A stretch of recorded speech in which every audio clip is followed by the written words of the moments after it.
ఈరోజు మనం విద్యుత్కు సంబంధించినటువంటి ముఖ్యాంశాలను గురించి నేర్చుకుందాం.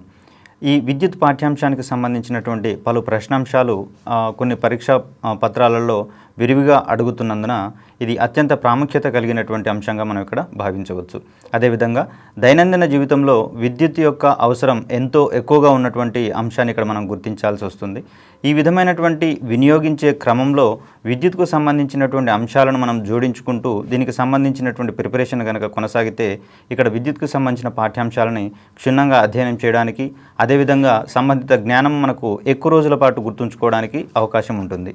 సో ఈ విద్యుత్కు సంబంధించినటువంటి అంశాలను కనుక మనం చూస్తే ప్రాథమిక అంశాల నుంచి ఎక్కువగా బిట్లు పడినటువంటి దాఖలాలు మనకు కనబడుతున్నాయి.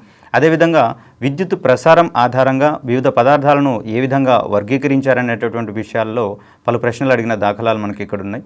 తర్వాత విద్యుత్కు సంబంధించినటువంటి వివిధ ఘటాలు, వాటి యొక్క వోల్టేజ్కి సంబంధించినటువంటి ప్రాథమిక భావనలు, వీటి మీద కూడా ప్రశ్నలు పడిన దాఖలాలు మనకి ఇక్కడ ఉన్నాయి.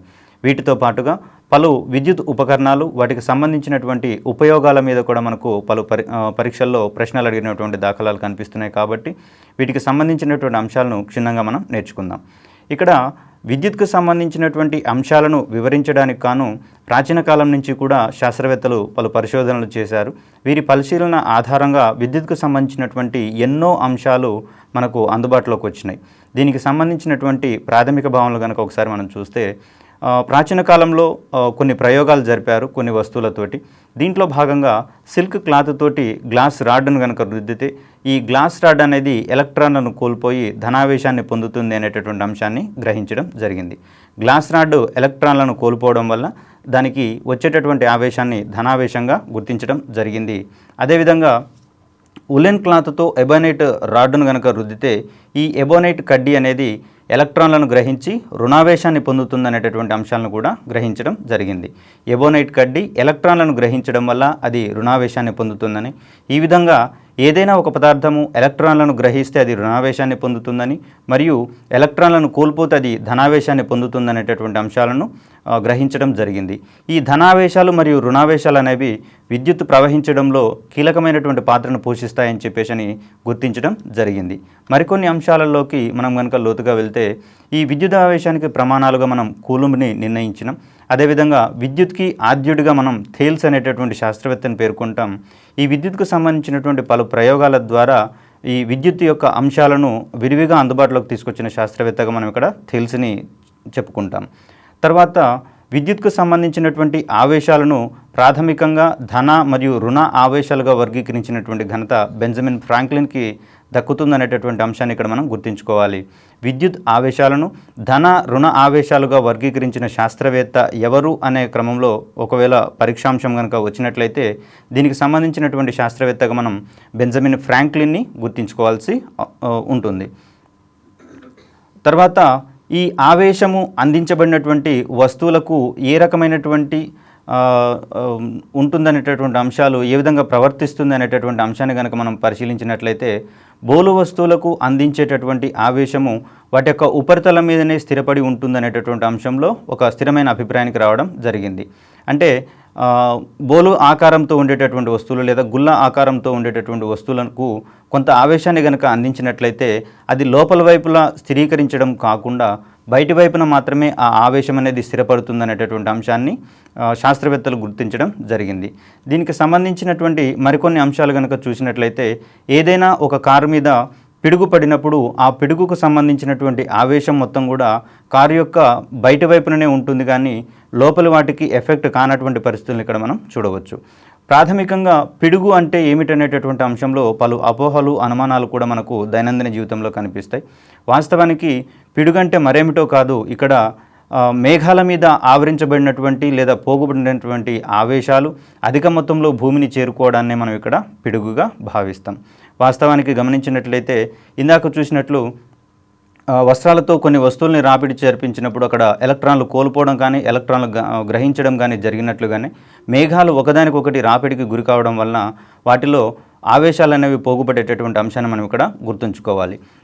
ఫర్ ఎగ్జాంపుల్ ఒక మేఘం మీద రుణావేశం పోగుపడితే మరొక మేఘంలో ధనావేశం అనేది పోగుపరచబడుతుంది. కాబట్టి ఈ విధంగా పోగుబడినటువంటి ఆవేశము అధిక మొత్తంలో ఒకచోట కేంద్రీకృతమైనప్పుడు ఈ ఆవేశాల మొత్తం కూడా భూమిని చేరేటటువంటి ఆ ప్రక్రియని మనం ఇక్కడ పిడుగుగా భావిస్తాం. పిడుగు అనగా అధిక మొత్తంలో ఉండేటటువంటి ఆవేశాలు మేఘాల నుంచి భూమికి బదిలీ కావడం. అంతే తప్పిస్తే దీనికి సంబంధించినటువంటి దైనందిన జీవితంలో ఉన్నటువంటి అనుమానాలు ఏవి కూడా నిజం కాదనేటటువంటి అంశాలు మనం ఇక్కడ చూసుకోవచ్చు. చిన్నపిల్లలు దర్శకునేటప్పుడు పెద్దవాళ్ళు చెప్తూ ఉంటారు, అర్జునుడి రథం యొక్క ఇరుసు విరిగి కింద పడింది అనేటటువంటి అంశాలు ఇక్కడ చెప్తూ ఉంటారు. దాంట్లో ఉండేటటువంటి నమ్మకాలు ఏవి కూడా నిజం కాదు. పిడుగు అనేది కేవలం ఆవేశం మాత్రమే, మేఘాల మీద పోగుపడుతుంది. కాబట్టి ఈ ఆవేశం అనేది భూమిని చేరినప్పుడు పిడుగుగా వస్తుందన్నమాట. ఇక్కడ ఒకవేళ ఈ పిడుగులు కనుక ఏదైనా భవనం మీద పడినప్పుడు భవనాలు అనేవి డ్యామేజ్ అవుతాయి. కాబట్టి భవనాలతో పాటు భవనంలో ఉండేటటువంటి ఎలక్ట్రానిక్ డివైసెస్ అన్నీ కూడా నష్టపోతాయి, కాబట్టి డ్యామేజ్ అవుతాయి. కాబట్టి ఈ భవనాల మీద పిడుగులు పడకుండా కాపాడడం కోసం ఒక పరికరాన్ని వాడతాం. దాన్ని మనం లైటనింగ్ కండక్టర్గా చెప్పుకుంటాం. భవనాలను పిడుగుల బారి నుంచి కాపాడటానికి వాడేటటువంటి పరికరాన్ని మనం లైటనింగ్ కండక్టర్గా చెప్పుకుంటాం. ఈ కండక్టర్ని కనుగొన్నటువంటి శాస్త్రవేత్తగా బెంజమిన్ ఫ్రాంక్లిన్ని మనం ఇక్కడ గుర్తుంచుకోవాలి. భవనాలను పిడుగుల బారి నుంచి కాపాడడానికి అవసరమైనటువంటి లైటనింగ్ కండక్టర్ని కనుగొన్న శాస్త్రవేత్త ఎవరు అనేటటువంటి అంశంలో గనక మనకు పరీక్షాంశం వచ్చినట్లయితే దీనికి బెంజమిన్ ఫ్రాంక్లిన్గా మనం గుర్తుంచుకోవాల్సిన అవసరం ఉంది. తర్వాత వర్షాకాలంలో ఈ పిడుగులు పడేటటువంటి సమయంలో కారులో ప్రయాణించేటటువంటి వ్యక్తి ఖచ్చితంగా కారును ఆపినప్పుడు దాంట్లో నుంచి కిందికి దిగకూడదు. ఎందుకంటే ఒకవేళ ఆ కారు మీద కనుక పిడుగు పడినప్పుడు కారు యొక్క బయటి వైపునే, అంటే అది బోలు వస్తువు మాదిరిగా ప్రవర్తిస్తుంది. కాబట్టి కారు యొక్క బయటి వైపునే ఆవేశాలు ఉంటాయి. కాబట్టి ఒకవేళ దిగినట్లయితే తనకు ఇబ్బందికరమైనటువంటి పరిస్థితి ఏర్పడుతుంది. మరియు ఆ యొక్క ఆవేశాలు తనని ఎఫెక్ట్ చేసే అవకాశాలు ఉన్నాయి. కాబట్టి కారులో నుంచి ఎట్టి పరిస్థితుల్లోనూ వ్యక్తి కిందికి దిగకూడదు. మరొక ఎగ్జాంపుల్ కనుక చూసినట్లయితే ఎవరైనా వ్యక్తి యొక్క సమీపంలో పిడుగుపడినప్పుడు ఆ యొక్క ఆవేశాలు తన ఒంటి మీద కూడా బదిలీ అవుతాయి. కాబట్టి ఈ సందర్భంలో ఆ యొక్క వ్యక్తిని భూమిపైన పడుకోబెట్టేసి దొర్లించాలి. ఈ విధంగా దొర్లించినప్పుడు తన మీదకి వచ్చినటువంటి ఆవేశాలు లేదా తన శరీరం మీద పోగుపడినటువంటి పిడుగుకు సంబంధించినటువంటి ఆవేశాలు మొత్తం కూడా భూమిలోకి చేరుకొని పోయి ఆ వ్యక్తి సురక్షితంగా విద్యుత్ బారి నుంచి బయటపడతాడు. కాబట్టి ఇట్లాంటి యొక్క ప్రాథమిక అంశాలను గుర్తుంచుకుంటే ఆ సమయంలో, ఆ విపత్కర సమయంలో మనం ఏ విధంగా ప్రవర్తించి ఆయా మనుషుల్ని కాపాడవచ్చు అనేటటువంటి అంశంలో మనం ఇక్కడ కొంత మనవంతు సహాయాన్ని మనం చేసుకోవచ్చు. తర్వాత మరొక వస్తువుని కనుక పరిశీలించినట్లయితే ఈ విద్యుత్కు సంబంధించినటువంటి రకాలు ఏ విధంగా ఉన్నాయి అనేటటువంటి దాని మీద కూడా ప్రశ్నలు పడిన దాఖలాలు మనకి ఇక్కడ ఉన్నాయి. గతంలో బుద్ధుడు రావి చెట్టు కింద తపస్సు చేస్తున్నప్పుడు అక్కడ జ్ఞానోదయమైనటువంటి పరిస్థితులు మనం ఇక్కడ గమనించుకోవచ్చు. దీనికి సంబంధించినటువంటి ప్రాథమిక అంశాలలో కూడా ఈ విద్యుత్తులోని రకాన్ని మనం ఇక్కడ ప్రాథమికంగా చెప్పుకోవాల్సి వస్తుంది. ఇక్కడ ఏవైనా వస్తువుల మీద పోగుపడి స్థిరంగా ఉండేటటువంటి విద్యుత్తు ఒక రకమైనటువంటిదిగా, అదేవిధంగా ఒక ప్రదేశం నుంచి మరొక ప్రదేశానికి ప్రవహించేటటువంటి విద్యుత్తుని రెండవ రకమైనటువంటి విద్యుత్తుగా మనం ఇక్కడ చెప్పుకోవచ్చు. ఈ మధ్యకాలంలోనే వార్తాపత్రికల్లో వచ్చినటువంటి మరొక అంశం ఏమిటంటే కరెన్సీ నోట్లో ఉండేటటువంటి ఒక స్ట్రిప్, మెటల్ స్ట్రిప్ ఉంటుంది. ఈ స్ట్రిప్ ఆధారంగా కూడా మొబైల్స్ని రీఛార్జ్ చేస్తున్నటువంటి, ఎలక్ట్రిక్ ఛార్జ్ చేస్తున్నటువంటి పరిస్థితులు మనం ఇక్కడ గమనించుకోవాలి. దీనికి ప్రధాన కారణంగా కూడా ఈ కరెన్సీ నోట్ యొక్క స్ట్రిప్లో ఉండేటటువంటి విద్యుత్తు కొంత దీనికి సంబంధించినటువంటి మొబైల్ ఛార్జింగ్ని చేస్తున్నటువంటి పరిస్థితులు మనం ఇక్కడ చూసుకోవచ్చు. ఈ విధంగా ఈ చెట్ల ఆకులలో కానివ్వండి, తర్వాత కరెన్సీ నోటుకు సంబంధించినటువంటి స్ట్రిప్స్లలో కానివ్వండి, పోగుపడినటువంటి ఈ విద్యుత్తుని మనం ఇక్కడ స్థావర విద్యుత్ లేదా స్థిర విద్యుత్తుగా మనం ఇక్కడ భావించుకోవాలి. వస్తువు యొక్క ఉపరితలంపై పేరుకుపోయినటువంటి విద్యుత్తుని మనం స్థిర లేదా స్థావర విద్యుత్తుగా గ్రహిస్తాము. ఇక్కడ చెట్ల ఆకుల ఆధారంగా కూడా మొబైల్ ఛార్జింగ్ రీఛార్జ్ అవుతున్నటువంటి సందర్భాలు గమనించినాం. కాబట్టి ఈ పరిస్థితులలో అక్కడ ఉన్నటువంటి లేదా పోగుపడినటువంటి ఆవేశాన్ని మనం స్థావర విద్యుత్తుగా పేర్కోవాల్సి ఉంటుంది. తర్వాత ఈ స్థావర విద్యుత్తు తర్వాత మరొక రకమైనటువంటి విద్యుత్తుని ప్రవాహ విద్యుత్తు లేదా ఎలక్ట్రిక్ కరెంటు అంటాం. వాస్తవానికి విద్యుత్తులో ప్రాథమికంగా ప్రవహించేటటువంటి కణాలుగా ఎలక్ట్రాన్లను చెప్పుకుంటాం. ఈ ఎలక్ట్రాన్ల యొక్క ప్రవాహాన్ని మనం విద్యుత్ అని చెప్పేసి అంటాం. ఈ విద్యుత్తు ఏదైనా ఒక తీగ ద్వారా ప్రవహించినప్పుడు ఆ విధంగా ప్రవహించేటటువంటి ఆవేశాల యొక్క ప్రవాహ రేటుని మనం ప్రవాహ విద్యుత్ లేదా ఎలక్ట్రిక్ కరెంటుగా మనం చెప్పుకుంటాం. దీనిని ఒకవేళ సమీకరణ రూపంలో కనుక చూపించాల్సి వస్తే I = Q/Tగా చెప్పుకుంటాం. ఇక్కడ I అనేది ఎలక్ట్రిక్ కరెంటుని, Q అనేది ఆవేశాలని మరియు T అనేది కాలం యొక్క ప్రమాణంగా ఇక్కడ మనం చెప్పుకుంటాము. దీనికి సంబంధించినటువంటి విద్యుత్ ప్రమాణాలను కనుక మనం పరిశీలించినట్లయితే యాంపియర్ అనేదాన్ని విద్యుత్కి ప్రమాణాలుగా చెప్తాం. ప్రవాహ విద్యుత్ యొక్క ప్రమాణాలు విద్యుత్కు సంబంధించినటువంటి సమీకరణంగా మనం I = Q/Tగా మనం ఇక్కడ చెప్పుకుంటాం. తర్వాత ఈ విద్యుత్ మరొక రకంగా వర్గీకరించినట్లయితే ఇప్పటివరకు మనం స్థిరంగా పోగుబడితేనేమో స్థావర విద్యుత్ అని, ప్రవహించినట్లయితే ప్రవాహ విద్యుత్ అని చెప్పేసి అనుకున్నాము. ఈ ప్రవాహ విద్యుత్తుని మరి 2 రకాలుగా కూడా మనం ఇక్కడ వర్గీకరించుకోవచ్చు. మనకు దైనందిన జీవితంలో ఇంటి అవసరాలకు వాడుతున్నటువంటి విద్యుత్తు ఒక రకమైనటువంటి విద్యుత్ కాగా, మన మొబైల్స్లో ఉండేటటువంటి బ్యాటరీలు అందించేటటువంటి విద్యుత్ కానివ్వండి, అదేవిధంగా ఈ రేడియో సెల్స్లో కానివ్వండి, వాచ్లలో కానివ్వండి వాడేటటువంటి ఘటాల ద్వారా వచ్చేటటువంటి విద్యుత్తు రెండవ రకంగా మనం ఇక్కడ చెప్పుకోవచ్చు. ప్రధానంగా ప్రవాహ విద్యుత్తు ఏకాంతర విద్యుత్తు మరియు ఏకముఖ విద్యుత్ అనేటటువంటి 2 రకాలుగా వర్గీకరించినటువంటి పరిస్థితులను ఇక్కడ మనం చూడవచ్చు. ప్రవాహ విద్యుత్తుని ఏకాంతర విద్యుత్ మరియు ఏకముఖ విద్యుత్తుగా మనం ఇక్కడ 2 రకాలుగా వర్గీకరించుకుంటున్నాం. ఇక్కడ ఏకముఖ విద్యుత్ అంటే ఆ కరెంట్ యొక్క దిశ ఒకే రకంగా సరళరేఖా మార్గంలో ఉన్నట్లయితే దాన్ని ఏకముఖ విద్యుత్గా అనుకుంటాం. ఒకవేళ విద్యుత్ యొక్క పరిమాణం ధనాత్మకము మరియు రుణాత్మకాలుగా ఆల్టర్నేట్గా లేదా ఏకాంతరంగా మారుతూ ఉండేటట్లయితే అటువంటి విద్యుత్తుని మనం ఏకాంతర విద్యుత్తుగా భావించుకుంటాం. మన ఇంటి వినియోగాలకు వాడుకునేటటువంటి ఈ విద్యుత్తుని మనం ఏకాంతర విద్యుత్తుగా చెప్పుకోవచ్చు. ఏకాంతర విద్యుత్ యొక్క వినియోగాలు ప్రస్తుతం అనేకంగా ఉన్నందున దీన్ని గృహావసరాలకు, అదేవిధంగా వ్యవసాయ అవసరాలకు మరియు పారిశ్రామికంగా దీన్ని వాడతాం. అదేవిధంగా ఈ మధ్యకాలంలో అధునాతనంగా డిజైన్ చేయబడినటువంటి ఎలక్ట్రానిక్ ట్రైన్స్ ఉన్నాయి. ఈ ట్రైన్స్ అన్నీ కూడా రన్ కావాలంటే మనకు ఏకాంతర విద్యుత్ అనేది ముఖ్యంగా ఉపయోగపడుతుంది అనేటటువంటి విషయాన్ని మనం ఇక్కడ చూడవచ్చు.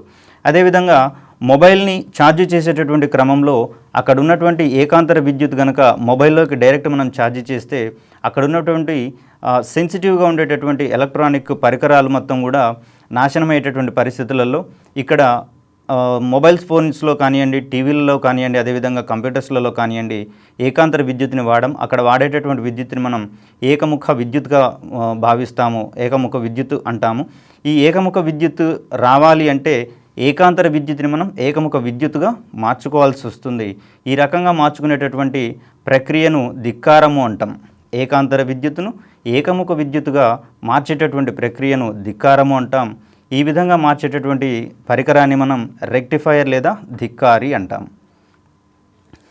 తర్వాత విద్యుత్కు సంబంధించినటువంటి మరొక అంశాన్ని కనుక మనం చూసినట్లయితే విద్యుత్ శక్మము లేదా విద్యుత్ పొటెన్షియల్ అనేటటువంటి అంశాన్ని ఇక్కడ మనం నేర్చుకోవాల్సి ఉంటుంది.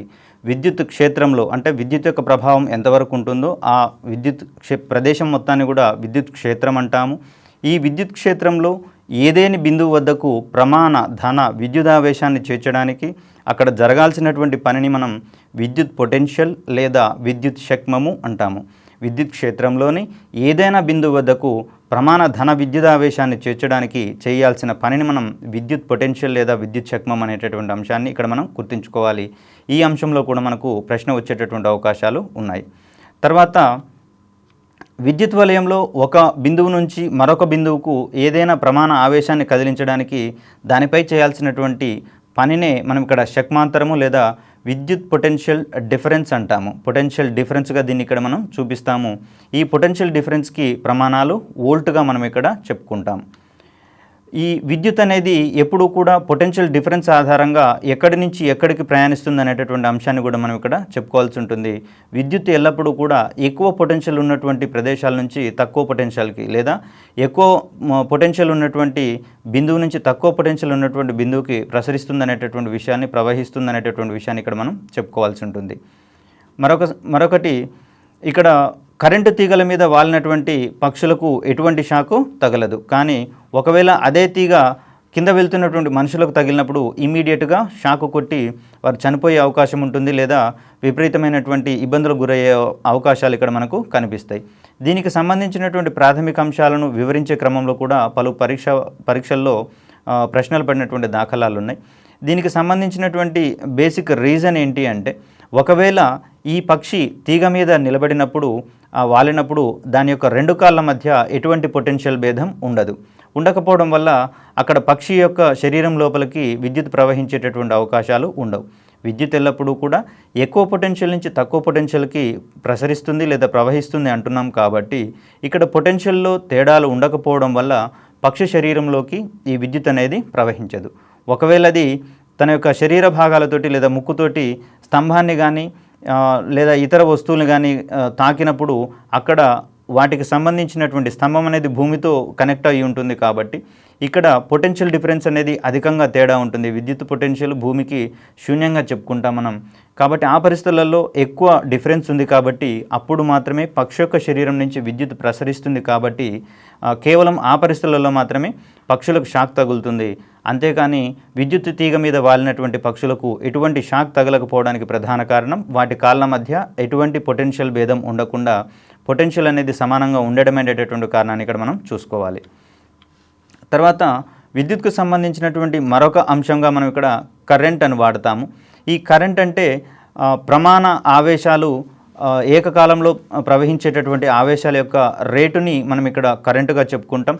వలయంలో ప్రవహించే ఆవేశాల రేటును మనం కరెంట్ అంటాము. దీనికి సంబంధించినటువంటి సమీకరణంగా మనం I=Q/Tగా చెప్పుకుంటాం. I అనేది కరెంటుని, Q అనేది ఆవేశాలని, T అనేది సమయాన్ని సూచిస్తుంది.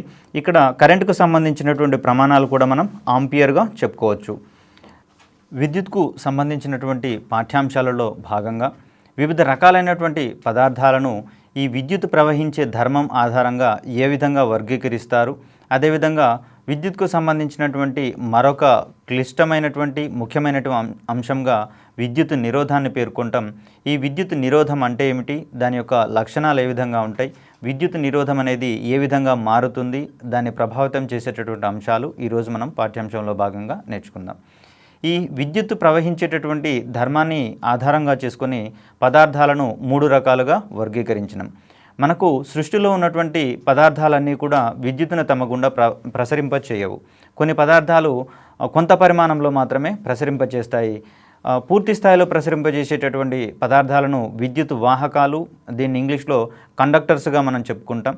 కండక్టర్స్ అంటే విద్యుత్తును తమ గుండా ప్రవహింపజేసేటటువంటి పదార్థాలను మనం విద్యుత్ వాహకాలుగా పరిగణిస్తాము. ఏ పదార్థము విద్యుత్ వాహకంగా పరిగణించబడుతుంది అనేటటువంటి అంశంలో కూడా మనకు ప్రశ్నలు పడినటువంటి దాఖలాలు ఉన్నాయి. కాబట్టి ఇక్కడ ఈ సంబంధించినటువంటి అంశాలు చాలా కీలకమైనటువంటిగా భావించి ప్రిపేర్ కావాల్సినటువంటి అవసరం ఉంది.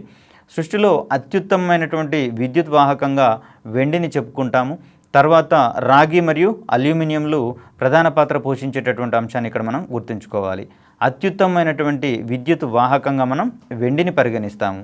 అయితే ఇక్కడ మరొక ముఖ్యమైనటువంటి అంశం ఏంటంటే అత్యుత్తమ విద్యుత్ వాహకము వెండి అయినప్పుడు మరి ఇక్కడ ఎలక్ట్రానిక్ అప్లయన్సెస్లో కానివ్వండి, ఎలక్ట్రానిక్ తీగల ద్వారా కానివ్వండి, తర్వాత విద్యుత్ ప్రసరింపజేసేటటువంటి తీగలుగా అల్యూమినియంని వాడుతున్నాం.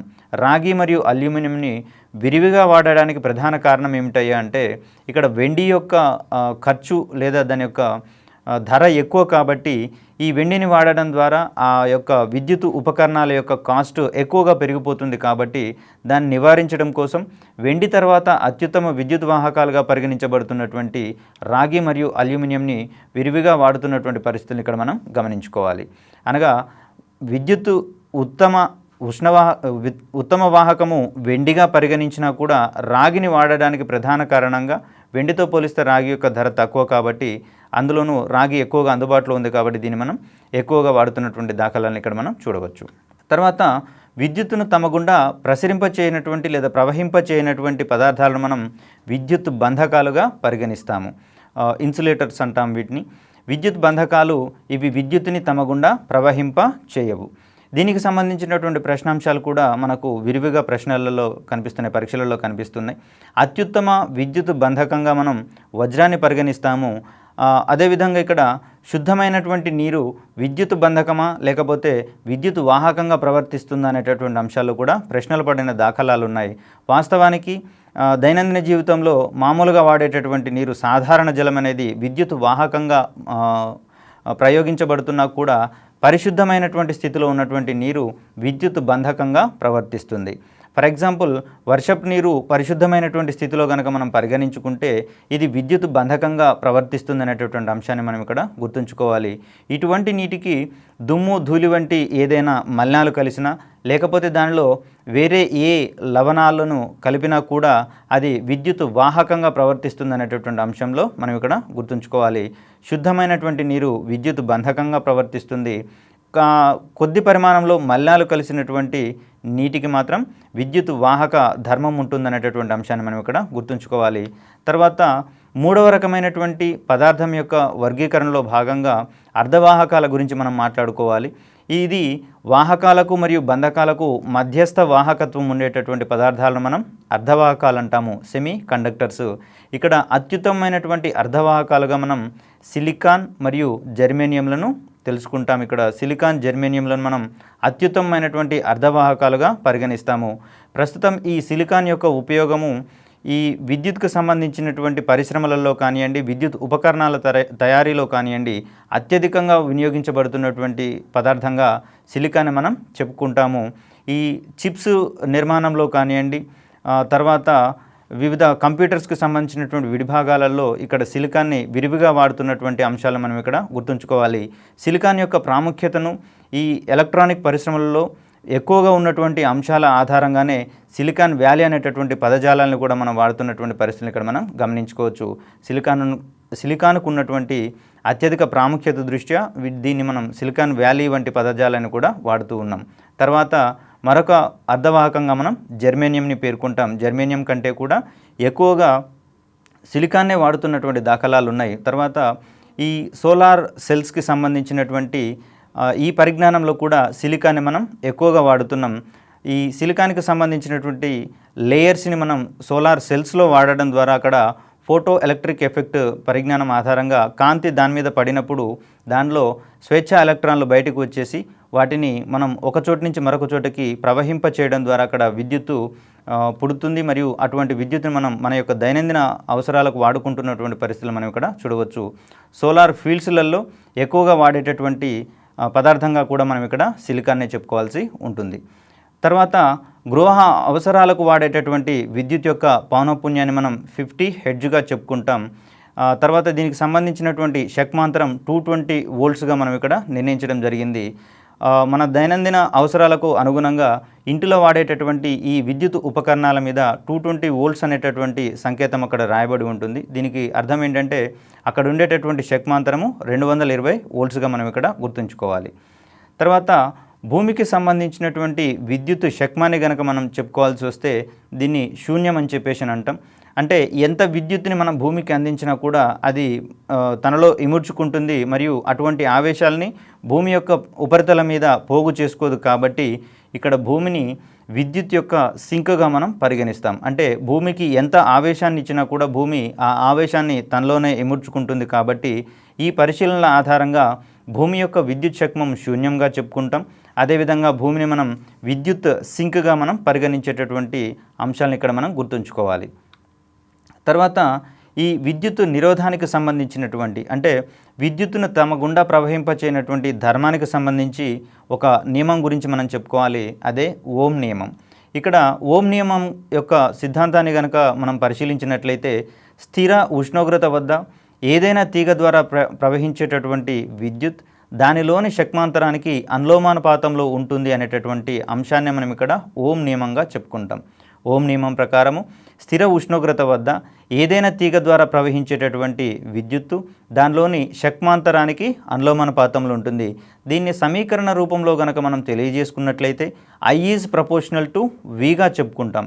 ఇక్కడ I అనేది కరెంటుని, అదేవిధంగా V అనేది శక్మాంతరాన్ని సూచిస్తే దీనికి ఒక సమీకరణ రూపాన్ని ఇచ్చినట్లయితే I ఈజ్ ఈక్వల్ టు V/Rగా చెప్పుకుంటాం. ఇక్కడ వచ్చినటువంటి ఈ నూతన సంకేతము R అనేది ఆ వాహకం యొక్క నిరోధకత్వాన్ని చెప్తుంది. ఈ నిరోధకత్వానికి మనం ప్రమాణాలుగా ఓం అనేటటువంటి అంశాన్ని ఇక్కడ మనం గుర్తుంచుకోవాలి. నిరోధం యొక్క ప్రమాణాలు ఏమిటి అనేటటువంటి అంశంలో కూడా పలు పరీక్షల్లో ప్రశ్నలు వచ్చినటువంటి దాఖలాలు ఉన్నాయి. కాబట్టి ఈ నిరోధానికి వాహకం యొక్క నిరోధకత్వానికి ప్రమాణాలు ఓంగా గుర్తుంచుకోవాలి. ఏదైనా ఒక విద్యుత్ ప్రవహించేటటువంటి తీగలో ఆ విద్యుత్ ప్రవహించేటటువంటి ధర్మాన్ని వ్యతిరేకించేటటువంటి ఆ పదార్థ స్వభావాన్ని మనం విద్యుత్ నిరోధంగా భావిస్తాం. తీగ ద్వారా విద్యుత్ ప్రవహించేటప్పుడు ఆ ప్రవాహాన్ని వ్యతిరేకించేటటువంటి పదార్థం యొక్క సహజ స్వభావాన్ని మనం ఇక్కడ విద్యుత్తు నిరోధంగా పేర్కొంటాం. ఈ నిరోధానికి సంబంధించినటువంటి మరికొన్ని అంశాలు కనుక మనం గమనించినట్లయితే నిరోధాలను ఏ విధంగా అనుసంధానించాలి అనేటటువంటి అంశంలో కూడా ప్రశ్నలు పడ్డాయి. ఇలా అనుసంధానించినప్పుడు ఆ వలయం యొక్క ఫలిత నిరోధం పెరుగుతుందా తగ్గుతుందా, తద్వారా విద్యుత్ అనేది దాంట్లో విద్యుత్ ప్రవాహం అనేది పెరుగుతుందా తగ్గుతుందా అనేటటువంటి అంశంలో కూడా మనకు పలు పరీక్షల్లో ప్రశ్నలు వచ్చినటువంటి దాఖలాలు ఉన్నాయి. ఇక్కడ నిరోధాల యొక్క సంధానాన్ని మనం ప్రాథమికంగా శ్రేణి మరియు సమాంతర సంధానాలుగా చెప్పుకుంటాం. నిరోధాలను శ్రేణి సంధానంలో కలపవచ్చును, అదేవిధంగా సమాంతరంగా కూడా కలపవచ్చును. శ్రేణి సంధానం అంటే నిరోధం యొక్క ఒక చివరని మరొక నిరోధం యొక్క రెండవ చివరకు కలపడం, లేదా ఒక నిరోధం యొక్క రెండవ చివరని మరొక నిరోధం యొక్క మొదటి చివరకు కలపడం. ఈ విధంగా కలుపుకుంటూ పోయేటటువంటి అమరికనే మనం శ్రేణి సంధానము అంటాం.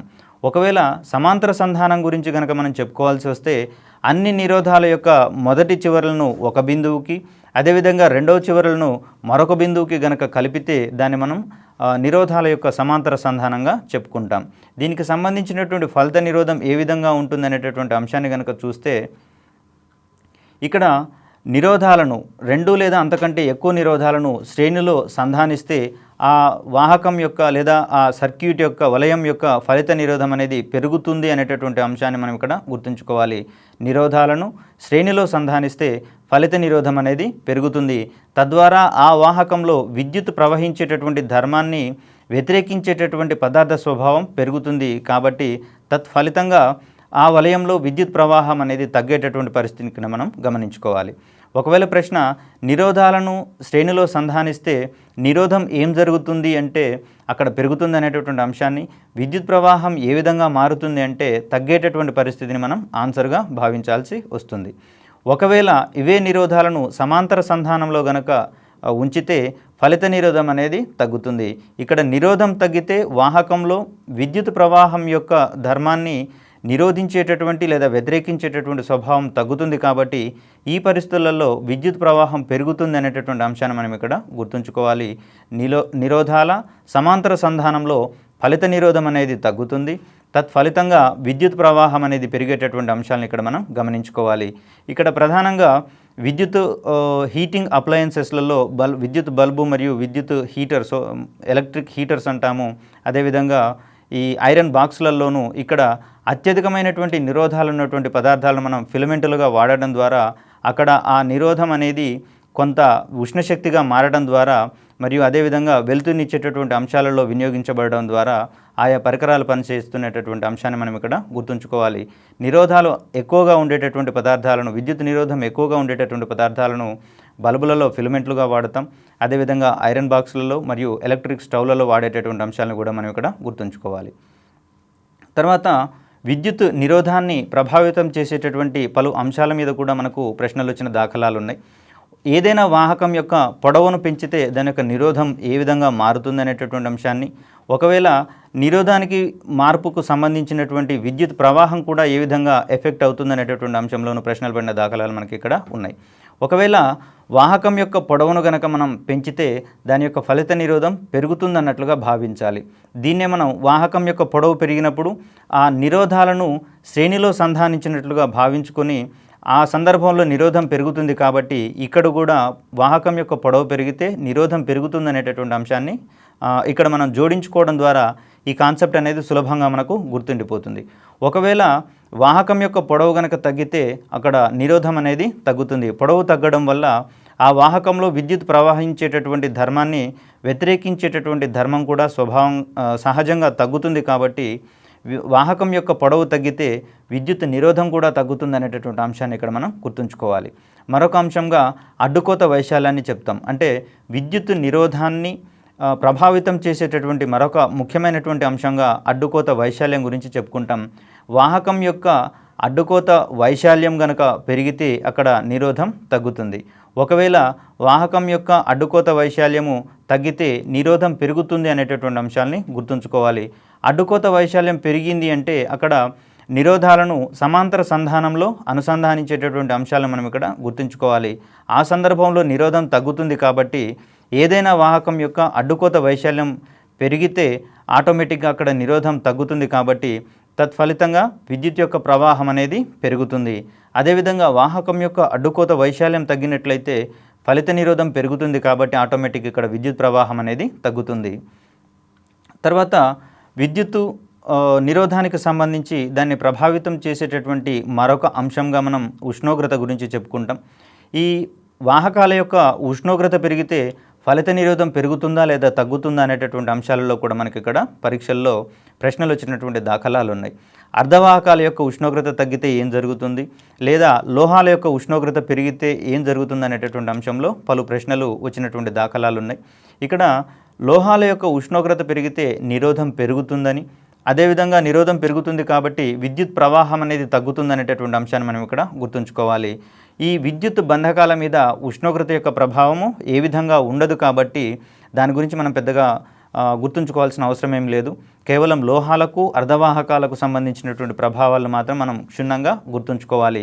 అర్ధవాహకాల యొక్క ఉష్ణోగ్రత పెరిగితే నిరోధం తగ్గుతుంది కాబట్టి ఈ సందర్భంలో అవి వాహకాలుగా ప్రవర్తించేటటువంటి ధర్మాన్ని మనం ఇక్కడ గుర్తుంచుకోవాలి. అర్ధవాహకాల యొక్క ఉష్ణోగ్రత పెరిగితే అక్కడ వలయంలో విద్యుత్ నిరోధం అనేది తగ్గుతుంది, ఫలితంగా విద్యుత్ యొక్క ప్రవాహం అనేది పెరుగుతుంది అనేటటువంటి అంశాన్ని మనం ఇక్కడ గుర్తుంచుకోవాలి.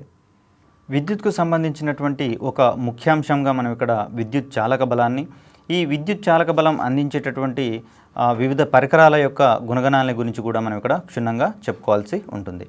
ఏదైనా వాహకంలో విద్యుత్ ప్రవహించుటకు ఒక బ్యాటరీ లేదా ఘటం చేసేటటువంటి పన్నే మనం అక్కడ విద్యుత్ చాలక బలంగా పేర్కొంటాము.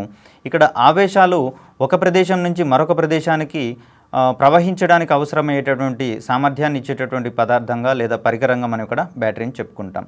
వాహకంలో విద్యుత్ ప్రవహించడానికి ఏదైనా బ్యాటరీ చేసేటటువంటి పన్నే మనం ఇక్కడ విద్యుత్ చాలక బలం, దీన్నే మనం ఎలక్ట్రోమోటివ్ ఫోర్స్ లేదా ఈఎంఎఫ్ అని షార్ట్గా చెప్పుకుంటాం. ఈ వాహకం యొక్క నిరోధం యొక్క వ్యుత్క్రమాన్ని లేదా దాని యొక్క విలోమాన్ని మనం ఇక్కడ విద్యుత్ వాహకతగా పేర్కొంటాం.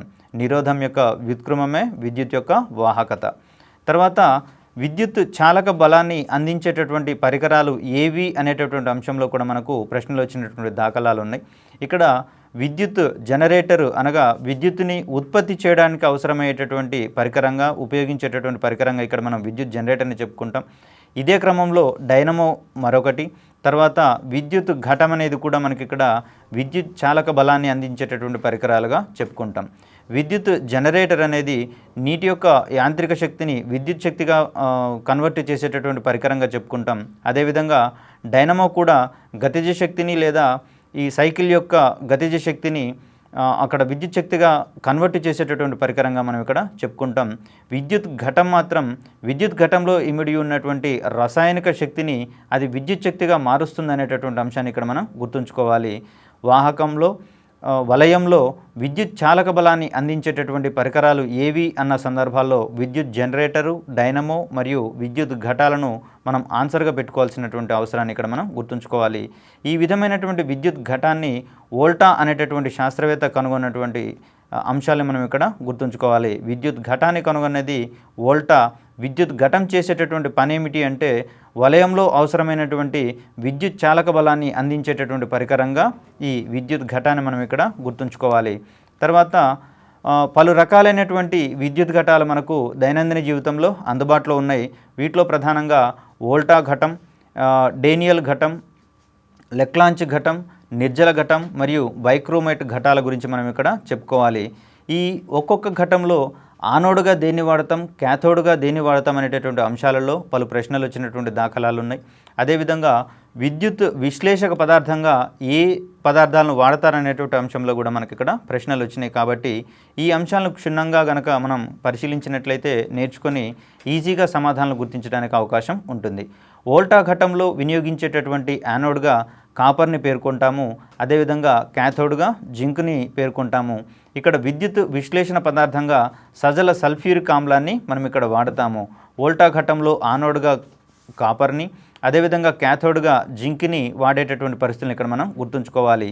తర్వాత డేనియల్ ఘటానికి సంబంధించినటువంటి పరిశీలన కనుక చూసుకుంటే కాపర్ని ఆనోడ్గా, జింక్ని క్యాథోడ్గా వాడతాము. ఇక్కడ మాత్రం కాపర్ సల్ఫేట్ మరియు జింక్ సల్ఫేట్లను మనం ఇక్కడ విద్యుత్ విశ్లేషణ పదార్థంగా గుర్తుంచుకోవాలి.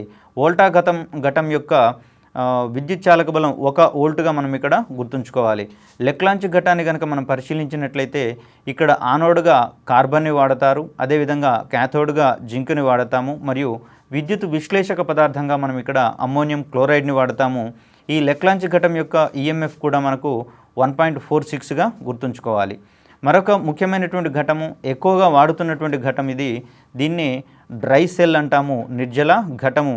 ఈ నిర్జల ఘటంలో కార్బన్ని ఆనోడ్గా వాడతాము, అదేవిధంగా క్యాథోడ్గా జింక్ని వాడతాము. ఇక్కడ విద్యుత్ విశ్లేషక పదార్థంగా అమ్మోనియం క్లోరైడ్ పేస్ట్ని వాడతాము. నిర్జల ఘటాలకు సంబంధించినటువంటి విద్యుత్ చాలక బలం ఎంత అనేటటువంటి అంశాలలో కూడా ప్రశ్న కనుక పడితే ఇక్కడ దీనికి సంబంధించి కూడా 1.46 వోల్ట్గా మనం ఇక్కడ గుర్తుంచుకోవాలి. అత్యధిక విద్యుత్ చాలక బలాన్ని ఇచ్చేటటువంటి ఘటం ఏది అనేటటువంటి అంశంలో కనుక ప్రశ్న పడితే దానికి సమాధానంగా మనం బైక్రోమేట్ ఘటం గురించి చెప్పుకోవాలి. ఈ బైక్రోమేట్ ఘటం అనేది ఎక్కువ విద్యుత్ చాలక బలాన్ని అందించేటటువంటి ఘటంగా మనం గుర్తుంచుకోవాలి. ఇది 2 వోల్టుల విద్యుత్ చాలక బలం అందించడానికి ఉపయోగపడుతుంది. కాబట్టి బైక్రోమేట్ ఘటం అనేది ఎక్కువ విద్యుత్ చాలక బలాన్ని ఇచ్చేటటువంటి ఘటంగా మనం ఇక్కడ పేర్కొంటాము. దీంట్లో యానోడ్గా కార్బన్ని వాడతాము, క్యాథోడ్గా జింక్ని వాడతాము, సజల సల్ఫ్యూరిక్ ఆమ్లాన్ని విద్యుత్ విశ్లేషణ పదార్థంగా మనం ఇక్కడ వాడతాము. ఈ ప్రత్యేక పరిశీలనాంశాల ఆధారంగా కూడా ఒకవేళ ప్రశ్నలు పడేటటువంటి అవకాశాలు ఉంటాయి. అమ్మోనియం క్లోరైడ్ని విద్యుత్ విశ్లేషణ పదార్థంగా వాడేటటువంటి ఘటాలు ఏవి అనే అంశంలో కనుక పరీక్షలో ప్రశ్న వస్తే దీనికి సంబంధించి లెక్లాంచ్ ఘటము మరియు నిర్జల ఘటాలను మనం ఆన్సర్గా పేర్కొనాల్సి ఉంటుంది.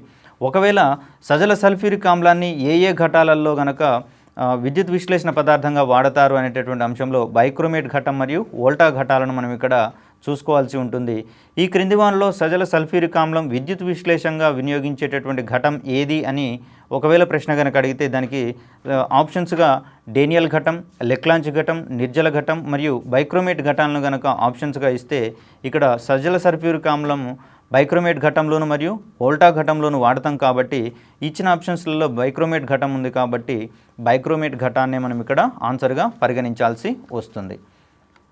తదుపరి విశిష్ట నిరోధానికి సంబంధించినటువంటి ప్రధాన అంశాలను గుర్తుంచుకోవాలి. దీని మీద కూడా పలు ప్రశ్నలు మనకు కనపడుతున్నటువంటి దాఖలాలు ఉన్నాయి. ప్రమాణ పొడవు, ప్రమాణ అడ్డుకోత వైశాల్యం కలిగినటువంటి వాహకం యొక్క నిరోధాన్నే మనం ఇక్కడ విశిష్ట నిరోధంగా చెప్పుకుంటాం. ఏదైనా వాహకాన్ని తీసుకున్నప్పుడు దానికి ప్రమాణమైనటువంటి పొడవు, అడ్డుకోత వైశాల్యాన్ని నిర్ధారించినప్పుడు దానికి ఉండేటటువంటి నిరోధాన్ని మనం ఇక్కడ విశిష్ట నిరోధం అంటాము. అత్యధికమైనటువంటి విశిష్ట నిరోధం కలిగినటువంటి లోహం ఏమిటి అనేటటువంటి అంశంలో ప్రశ్న కనుక పడితే దీనికి మ్యాంగనీస్ని మనం ఆన్సర్గా చెప్పాల్సినటువంటి అవసరం ఉంది. తర్వాత అత్యల్ప విశిష్ట నిరోధం కలిగినటువంటి లోహంగా వెండిని పేర్కొంటాం. అందుకని ఇది ఉత్తమ విద్యుత్ వాహకంగా గుర్తించబడుతుంది అనేటటువంటి అంశాన్ని ఇక్కడ మనం గుర్తుంచుకోవాలి. తర్వాత మిశ్రమ లోహాలలో అత్యధిక విశిష్ట నిరోధం ఉన్నటువంటి పదార్థంగా నిక్రోమ్ని చెప్పుకుంటాం. దీనికి విశిష్ట నిరోధం ఎక్కువగా ఉంది కాబట్టే నిక్రోమ్ని మనం ఎలక్ట్రానిక్ హీటర్స్లలో దాన్ని ఫిలమెంట్గా వాడుతున్నటువంటి పరిస్థితులను మనం ఇక్కడ గుర్తుంచుకోవాలి. ఈ అత్యధిక విశిష్ట నిరోధం ఉన్నందువల్ల ఈ నిక్రోమ్ తన గుండా విద్యుత్ని ఎక్కువగా ప్రసరింప చేయకుండా దాన్ని నిరోధిస్తుంది. కాబట్టి ఇక్కడ జరిగేటటువంటి ఘర్షణ పరిస్థితులలో అక్కడ ఉన్నటువంటి విద్యుత్ ప్రవాహం మొత్తం కూడా ఉష్ణశక్తిగా మారుతున్నటువంటి పరిస్థితులు మనం ఇక్కడ గుర్తుంచుకోవాలి. విద్యుత్ ప్రవహించేటటువంటి ధర్మాన్ని అత్యధికంగా నిరోధిస్తుంది కాబట్టే నిక్రోమ్ అనేది విద్యుత్ శక్తిని ఉష్ణశక్తిగా మారుస్తుంది. కాబట్టి దాన్ని ఎక్కువగా మనం సోలార్ హీటర్స్లలో, ఎలక్ట్రిక్ హీటర్స్లలో వాడుతున్నటువంటి పరిస్థితులను ఇక్కడ మనం గమనించుకోవాలి.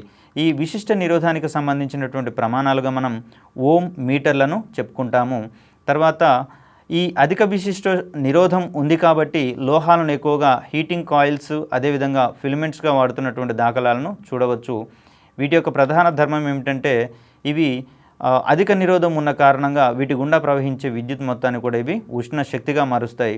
ఏది ఎక్కువ విద్యుత్ని ఉష్ణశక్తిగా మారుస్తుందో అటువంటి పదార్థాలను మాత్రమే మనం ఇక్కడ ఫిలమెంట్లుగా వాడతాము. తర్వాత నిరోధము ఎక్కువగా మరియు ద్రవీభవన స్థానం తక్కువగా ఉన్నటువంటి కొన్ని లోహాలను ఈ విద్యుత్ వలయాలు బ్రేక్ చేసేటటువంటి ఫ్యూజ్ వైర్లుగా వాడేటటువంటి పరిస్థితులను ఇక్కడ మనం చూడవచ్చు. నిరోధం ఎక్కువ మరియు అల్ప ద్రవీభవన స్థానం కలిగినటువంటి ఈ మిశ్రమ లోహంగా టైప్ మెటల్ని చెప్తాం. ఈ టైప్ మెటల్ అనేది లెడ్ మరియు తగరముల యొక్క మిశ్రమ లోహంగా చెప్తాం.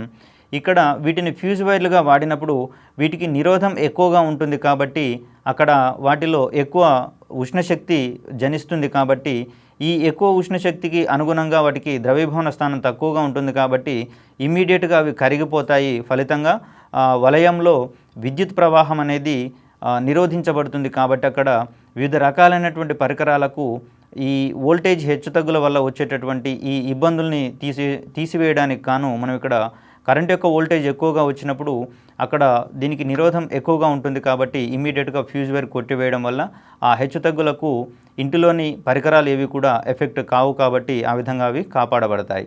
తర్వాత వలయంలో విద్యుత్ ప్రవాహంలో మార్పులు వచ్చినట్లయితే దానికి సమీపంలో ఉండేటటువంటి మరొక వలయంలో విద్యుత్తును ప్రేరేపించేటటువంటి ప్రక్రియను మనం అన్యోన్య ప్రేరణగా చెప్పుకుంటాము.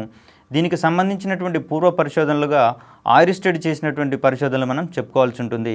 ఈ ఆయిరిస్టెడ్ ప్రకారము ఏదైనా వలయంలో విద్యుత్ ప్రవహించేటప్పుడు ఆ వాహకం చుట్టూతా అయస్కాంత క్షేత్రం ప్రేరేపించబడుతుందని, ఈ విధంగా ప్రవహించే క్రమంలో దానికి సమీపంలో మరొక వలయాన్ని గనక మనం ఉంచితే ఈ అయస్కాంత క్షేత్రానికి సంబంధించినటువంటి బలరేఖల యొక్క ప్రభావం వల్ల ఈ అయస్కాంత ఫ్లక్స్ వల్ల అక్కడ మరొక వలయంలో కూడా విద్యుత్ ప్రేరేపించబడుతుందని, ఇటువంటి ధర్మాన్ని మనం అన్యోన్య ప్రేరణగా గుర్తుంచుకోవాలని చెప్పేసినటువంటి అంశాలు ఇక్కడ పరిశీలించడం జరిగింది.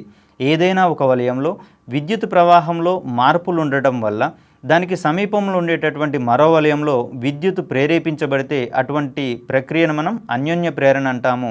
అదేవిధంగా ఆయిరిస్టెడ్ ప్రయోగాల ద్వారా తెలిసిన విషయం ఏమిటంటే విద్యుత్ అనేది వాహకంలో ప్రవహించినంతసేపు దాని చుట్టూతా విద్యుత్ క్షేత్రంతో పాటుగా అయస్కాంత క్షేత్రం కూడా ఏర్పడుతుందనేటటువంటి అంశాన్ని మనం ఇక్కడ గుర్తుంచుకోవాలి.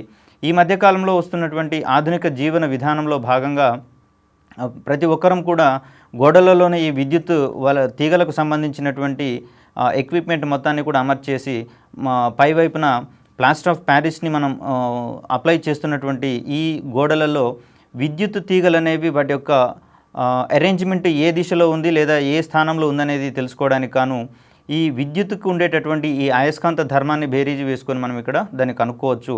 దీనికి సంబంధించి ఈ అయస్కాంత దిక్సూచిని కనుక అక్కడ గోడల మీద దాన్ని మనం ఉంచినప్పుడు లేదా కదులుతున్నప్పుడు ఏ గోడలోని ఏ ప్రదేశంలోనైతే ఈ అయస్కాంత దిక్సూచిలో ఫ్లక్చుయేషన్స్ వస్తాయో ఆ ప్రాంతం నుంచి ఆ వైరు వెళ్తున్నట్టుగా మనం భావించుకోవాలి.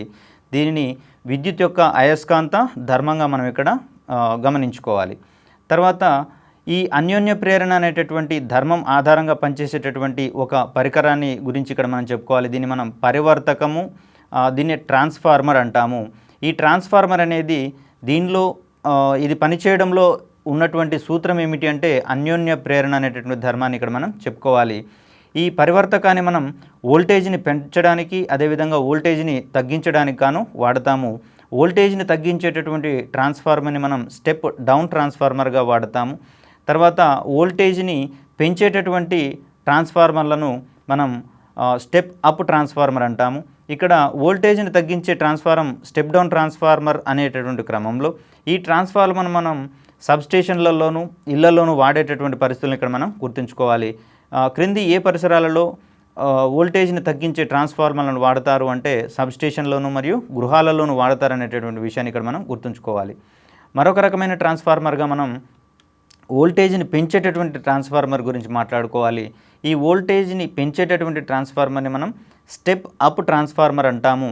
ఇక్కడ విద్యుత్ ఉత్పత్తి కేంద్రాలలో ఈ రకమైనటువంటి ట్రాన్స్ఫార్మర్లను విరివిగా వాడుతున్నాం. తర్వాత ఒక తీగ చుట్టలోని అయస్కాంత అభివాహం అనేది కాలంతో పాటుగా మారితే ఆ వలయంలో విద్యుత్ ప్రేరేపించబడుతుందనేటటువంటి అంశాన్ని కనుగొన్న శాస్త్రవేత్తగా ఫారడేని మనం ఇక్కడ చెప్పుకోవాల్సి ఉంటుంది. తీగ చుట్టలో అయస్కాంత అభివాహము కాలంతో పాటుగా మారితే ఆ వలయంలో విద్యుత్ ప్రేరేపించబడుతుంది. తర్వాత ఈ డైనమో, జనరేటర్ మరియు విద్యుత్ ఉత్పత్తి కేంద్రాల్లో పనిచేసేటటువంటి ప్రాథమిక సూత్రంగా మనం విద్యుత్ అయస్కాంత ప్రేరణ గురించి చెప్పుకోవాల్సి ఉంటుంది.